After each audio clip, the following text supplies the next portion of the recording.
ආයුබෝවන් කියලා පිළිගන්නවා කීඩා ලෝලි ඔබ සියලු දෙනාම. මාස දෙකක පමණ කාලයකට පසු ශ්‍රී ලංකා ක්‍රිකට් ප්‍රේක්ෂකයින්ට ශ්‍රී ලංකාවේ පැවැත්වෙන ක්‍රිකට් තරගාවලියක පාසවිද ගැනීමට මේ වන විට අවස්ථාව උදා වෙලා තිබෙනවා.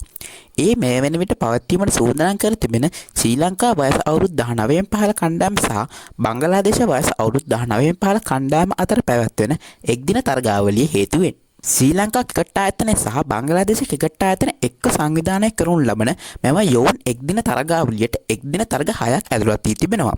මෙම යෝන් එක්දින තරගාවලිය එළඹෙන අප්‍රේල් 26 වෙනිදා සිට මැයි 8 දක්වා දින 13ක කාලයක් තුළ පැවැත්වීමට මේ වෙන විට සියලු කටයුතු සූදානම් කර තිබෙන අතර මෙම තරගාවලියේ සියලු කරග සූරීවැව ජාත්‍යන්තර ක්‍රිකට් ක්‍රීඩාංගණයේ පැවැත්වීමට මේ වෙන විට සියලු කටයුතු සූදානම් කර තිබෙනවා. මෙම යෝන් එක්දින තරගාවලියේ පළමු තරගය එළඹෙන අප්‍රේල් 26 වෙනිදා පැවැත්වීමට නියමිතයි.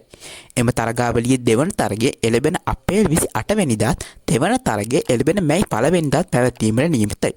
තරගාවලියේ සිව්වන තරගය එළඹෙන මැයි 3 වෙනිදාත් පස්වෙනි තරගය එළඹෙන මැයි 6 වෙනිදාත් පැවැත්වෙනවා.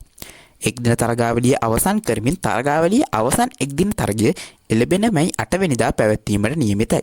මෙම එක්දින තරගාවලියට සහභාගී වන ශ්‍රී ලංකා ක්‍රීඩකයන් 15 දෙනෙකුගෙන් යුත් සංචිතය පසුගියදා නම් කෙරුණා.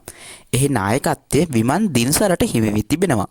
මෙම තරගාවලියේ සහභාගී වන බංගලාදේශ වයස අවුරුදු 19 පහළ කණ්ඩායම පසුගියදා ශ්‍රී ලංකාවට පැමිණියා.